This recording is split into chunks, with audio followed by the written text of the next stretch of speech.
Սիրելի երևանցիներ, մենք գտնվում ենք Նուբարաշենի աղբավայրում, որտեղ որ կրակի լեզվակների մարման աշխատանքները շարունակվում են։ Գիշերվա ընթացքում մոտ 250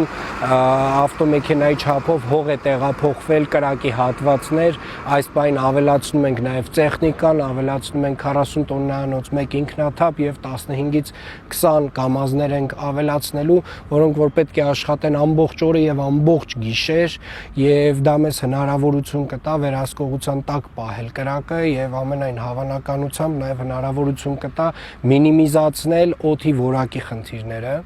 Այս պահի դրությամբ օդի որակը քաղաքում բարելավվել է,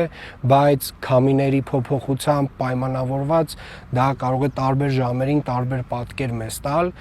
Հենց այս պահին ամենաինտենսիվ կերպով աշխատում է Երևանի քաղաքապետարանի աշխատակիցները, փրկարար ծառայությունը իրենց 5 մարտական հաշվարկներով։ Գիշերվա ընթացքում նաև պլանավորում ենք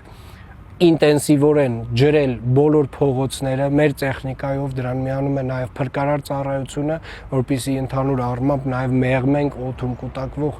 փոշու հետ կապված խնդիրը եւ կարծում եմ, որ վաղը մենք կունենանք արդեն այն ծավալի արված աշխատանք, որը որ թույլ կտա մեզ Երևան քաղաքում բավարար օդի որակ ունենալ։ Այս պահին այսքանը, բարբերաբար մենք Երևանի քաղաքապետարանի էջով, իմ էջով կտանք տեղեկատվություն, թե ինչ է կատարվում այստեղ, ինչ է կատարվում քաղաքում, բայց դուք ինքներդ էլ կարող եք մտնել yerevan.am կայք եւ տեսնել, թե մեր 155 այս պայդրությամբ օդի որակի չափիչ սարքերը ինչ են ասում քաղաքում օդի մասին։ Շնորհակալություն այսքանը։